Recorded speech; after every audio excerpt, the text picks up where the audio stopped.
G'day guys, Justin here from Bundall.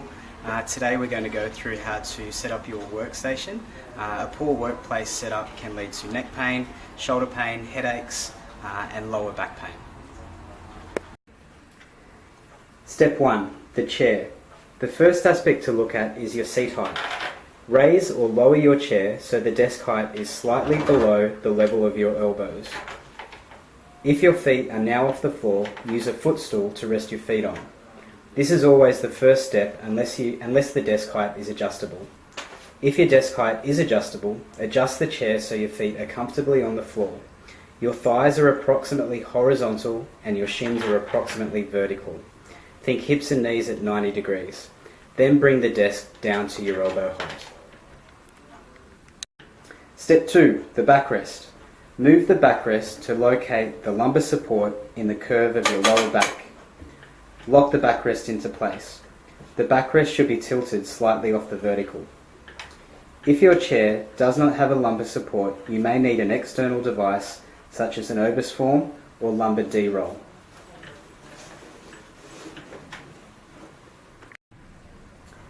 Step 3. Seat depth. In some chairs, this can be adjusted. Ideally, there needs to be a 2-finger gap between the back of the knees and the front of the seat, and should be tilted slightly downward. Step 4. Armrests. These are generally not recommended unless they are well out of the way of the desk. However, if your chair has armrests, make sure that they do let you get as close as possible to the desk as you require, but don't impinge on your elbows while you are working. Step 5. The desk. Do not place documents between the keyboard and the front edge of the desk, as this increases the reach distance to the keyboard and may result in excessive bending of the neck to look at the documents. Consider the use of a document holder if required. Where possible, layout should be reorganised to bring frequently used items closer to the user. The primary reach area is where 90% of your work should be done with your hands.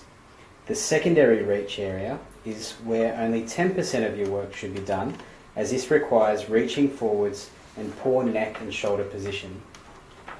In trays should be located below shoulder height, and heavier items should be stored where you need to stand and move to access them, ideally between waist and shoulder height. If you are on the phone a lot, consider using a headset as opposed to constant reaching or holding the phone with your shoulder. Step 6. Mouse and keyboard. Both these items are used frequently and should be located on the desk in the primary reach area. Generally, the keyboard should be 5 to 10 centimeters from the front of the desk. When using the mouse, the elbows should remain bent and in a neutral position. Use your whole arm to move the mouse, not just your wrist. Try to keep your shoulders relaxed. Step 7. The monitor. The screen should be positioned once the desk and seat height has been established and should be placed directly in front of you.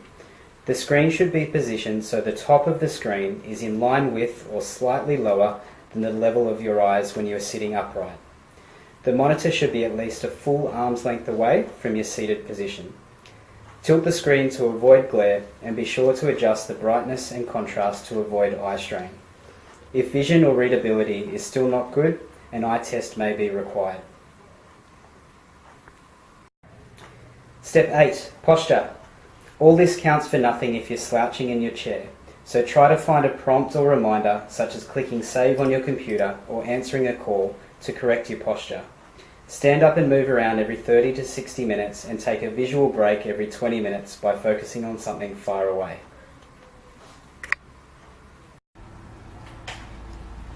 Today we've just looked at the basics of how to set up your workstation, but if you are experiencing pain while sitting at your desk, take advantage of Back Emotion's free initial assessment by calling 5592 4141.